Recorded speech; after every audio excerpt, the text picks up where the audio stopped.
Supporter of Mr. Hunt, but let's go first to a supporter of Boris Johnson, the former Brexit Secretary and Conservative MP for Hulton, Price and Howden, David Davis. Good afternoon. Good afternoon. So victory for your man. Yes, and politics is still exciting, as you could hear, and all of that. Quite a surprise. Well, the surprise was that Mr. Gove did not come second, and it was followed by a certain amount of cynicism. People saying Boris has got it in for Gove, so he lent votes to Jeremy Hunt to ensure that Gove was humiliated. I don't think so. You see any evidence of that? No. I mean, I voted for Boris. I was known to be supporting Boris. Nobody suggested that I should move my vote. Would you have considered it? I would have thought about it, but at the end of the day, I don't think tactical voting works. I mean, I think you should. Whenever you're doing these things, if you don't vote for the person you want to win, something can go wrong, and then it's your fault. So you could have ended up with Jeremy Hunt with 160. Yeah, whatever. But you've got to campaign now on Boris Johnson's record. Yeah. I know you can say he's won the Mayor of London twice. You could also mention that among many, many gaffes, one brought to my attention last night at a gay pride event in London while he was mayor, he sparked fury and a walkout by making a crude joke as follows: "I'm delighted that as of this autumn, any young man will be able to take his chum up the arsenal." Yes, well, you always know when you're campaigning for Boris, you can have some surprises and some interesting things along the way. Not ones you always want to defend. But the truth about Boris is he's lively. He says what he thinks. He says sometimes things which are not to everybody's taste. Well, that is plain offensive, isn't it? Well, I certainly wouldn't have said it. That's for sure. But you're not supporting a ticking bomb here. No, I don't think so. He could go off at any moment. No, I don't think so. No, I mean, look, I've served in cabinet with both these contenders. Actually, I like both of them, I have to tell you.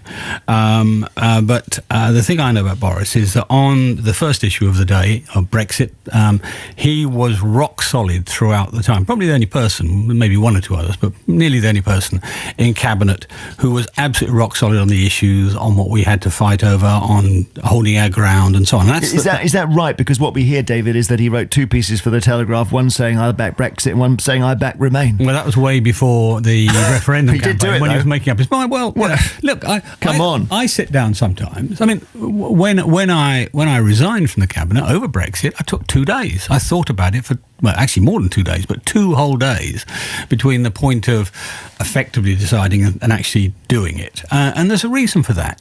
What we're doing, we are at a time, huge change in politics. I say to the younger MPs sometimes when they complain about how difficult this all is, I say, look, you're here to change history. And when you change history, it's often painful. I mean, look at the darkest hour. It's never certain you're going to get the right outcome. And so thinking about it and being careful about it, rationalising it is important. Boris does that by writing. That's his mechanism. He writes to clear his mind. I sit and think with Mozart and a glass of whiskey. So it's different ways. But we hear that he doesn't sit and think very much. Rather like Donald Trump, he doesn't focus on details. He's impatient when he's handed a document. Doesn't read it. No, I've often seen coverage of Boris, supposedly in this or that cabinet committee meeting, not being prepared. That's almost never true. I mean, I can only think of one occasion when he was, as it were, caught out. Is that the Nazanin Zaghari Radcliffe moment? No, that was 2 occasions. No, I mean in cabinet committee. Right. I mean when he didn't have a thing, but always apart from anything else, he's good at getting to the nub of an issue, actually understanding what really matters and where the real risks are, in a way that many of his other colleagues weren't. And he was also, as I say, very determined about delivering on Brexit. Where others would waver, he'd hold the line. So he was brave and he was thoughtful, and I'm afraid he did do his homework. Whatever people say. He's obviously going all out for Brexit, yes. And he said that we may go out with no deal. It has been pointed out by Rory Stewart and others that the problem with saying that is you've got Parliament in the way. Now, how does he, even Boris Johnson with all the will in the world, how does he get around that? Well, I'm not going to one of the problems the last few years is that there's been too much detailing of tactics before they happen. And if you detail your tactics before you do them, they fail because somebody finds a way around them. But, I mean, only a week or so ago, Parliament voted by a majority of 11 not to tie the government's hands on no deal. So I would be very careful about being sure that Parliament will do what some people hope it will do.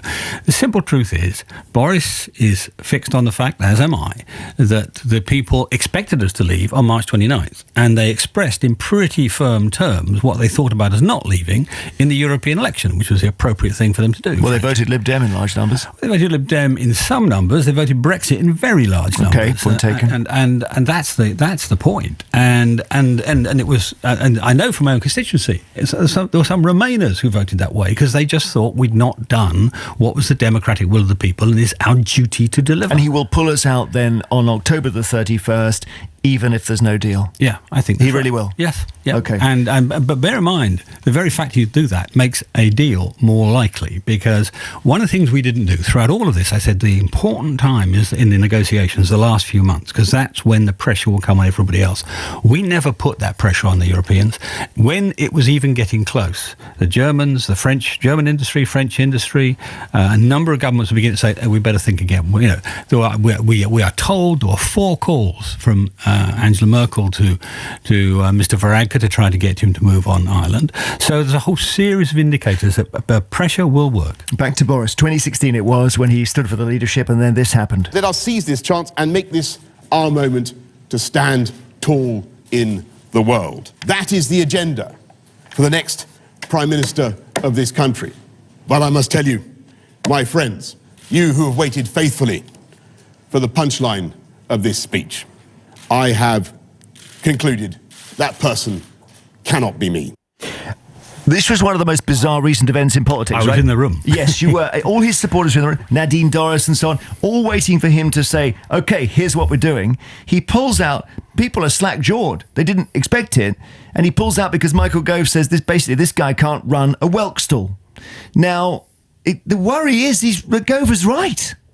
And that's the way we're going. No, Gove was not right, and indeed, I'm afraid that reflects worse on Michael Gove than it does on Boris. I mean, the only thing I would criticise Boris for at that point is actually giving in. I would have kept going if I'd been him, if he'd asked me. But the simple truth is that Boris has. He was. They made these predictions about him when he became mayor of London. They said, "Oh, it'll be terrible. You know, he's disorganised and shambolic, and all the various things they said about him didn't turn out to be true. Did a very good job of it. He held the job twice, the biggest directly elected job in the country, and the people of London loved him. So I think you're about to get the similar surprise." Okay, thank you very much to David Davis, former Brexit Secretary, Conservative MP, and backing Boris Johnson. We'll talk in a moment to a backer of Jeremy Hunt, the